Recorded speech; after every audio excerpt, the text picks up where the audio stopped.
ராகவ் கோவமாக முரளியை போட்டு அடிக்கிறாரு. அப்போது அஞ்சலி சொல்கிறாங்க, இங்கே பாரு ராகவ், நீ அடிச்சதுக்கு மன்னிப்பு கேட்கணும், கேட்டு தான் ஆகணும் அப்படின்னு சொல்கிறாங்க. அதை கேட்டோடனே அபிக்கு பயங்கரமாக கோவம் வருது. எதுக்காக அவர் மன்னிப்பு கேட்கணும்? அவர் தான் தப்பு பண்ணியிருக்காரு. தேவையில்லாமல் அல்வாவை தட்டி விட்டது அவர் தான்.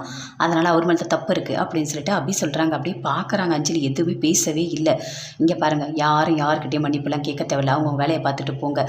இங்கே பாருங்கள் கிருஷ்ணா, உங்களை நான் இப்படி பார்க்குறது எனக்கு ரொம்ப கஷ்டமாக இருக்குது. நீங்கள் இந்த மாதிரிலாம் பண்ணுறவரே கிடையாதே, எதுக்காக நீங்கள் இப்படி நடத்துக்கிறீங்க? உங்களோட தப்பை நீங்கள் மாற்றிக்கங்க. ராகவ், நீயும் இப்படி பண்ணக்கூடாது. அவங்கவுங்க தப்பு அவங்கவுங்க மாற்றிக்கங்க. எல்லோரும் கிளம்புங்க இங்கேருந்து அப்படின்னு சொல்லிட்டு பாட்டி சொல்கிறாங்க.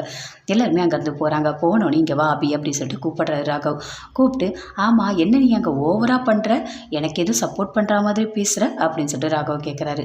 யோ, என்னையா உனக்கு பிரச்சனை? என்ன நான் உங்ககிட்ட பேசினேன்? நான் ஒன்றுமே அங்கே பேசலை. நீ பண்ணது அந்த இடத்துல கரெக்டாக இருந்தது, அதனால் சரின்னு சொன்னேன், வேறு எந்த காரணமும் இல்லை அப்படின்னு அபி சொல்கிறாங்க. என்ன தான் நீ என் மனசில் இடம் பிடிக்கணும்னு நினச்சாலும் அதெல்லாம் எதுவுமே நடக்கவே நடக்காது அப்படின்னு ராகவ் சொல்கிறாரு. இங்கே பாருங்க, நான் அதெல்லாம் எதுவுமே யோசிக்கவே இல்லை அப்படின்னு சொல்லிட்டு அபி சொல்கிறாங்க. ஆமாம், நீ முரளி கூட பேசுறது பழகிறது எல்லாம் எனக்கு தெரியாதுன்னு நினச்சிட்ருக்கேன். எல்லாமே எனக்கு தெரியும். ஆனால் கண்டிப்பாக உனக்கு இருக்குது அப்படின்னு சொல்லிட்டு மனசுக்குள்ளேயே நினைக்கிறாரு. ராகவ், ஆகாஷ் 2 பேருமே சேர்ந்து ஆஃபீஸில் இருக்காங்க. அப்போ மித்திரன் வராரு. வந்தவொடனே சொல்கிறாரு, இல்லை எனக்கு ஒரு ஹெல்ப் வேணும் அப்படின்னு சொல்லிட்டு கேட்குறாரா. சரி உட்காருங்க, என்ன பண்ணணும் அப்படின்னு சொல்லிட்டு ராகவ் கேட்குறாரு. இல்லை, என்னோடய ஒர்க்கு கொஞ்சம் நின்று இருக்குது, அங்கே கொஞ்சம் ஃபயராக இருக்குது, அதனால் உங்கள் இதில் படி தரீங்களா அப்படின்னு சொல்லிட்டு கேட்குறாரு. அதை கேட்டோன்னே இப்படி பார்க்குறாரு ராகவ். இவர் மேலே ஏதோ டவுட்டாக இருக்க மாதிரி இப்படி பார்க்குறாரு.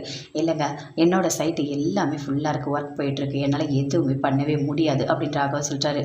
இல்லை எனக்கு ஏதாவது ஹெல்ப் பண்ண முடியுமான்னு பாருங்களேன் அப்படின்னு சொல்கிறாரு. இல்லை, கண்டிப்பாக என்னால் பண்ண முடியாது அப்படின்னு சொல்லிட்டு ராகவ் சொல்கிறாரு. அங்கேருந்து கோவமாக மித்திரன் போகிறாரு. போயிட்டு ஒருத்தருக்கு ஃபோன் பண்ணுறாரு. ஃபோன் பண்ணி சொல்கிறாரு, நான் அந்த ராகவ் கிட்ட கேட்டேன், அவன் எதுவுமே பண்ண முடியாதுன்னு சொல்லிட்டான் அப்படின்னு சொல்கிறாரு.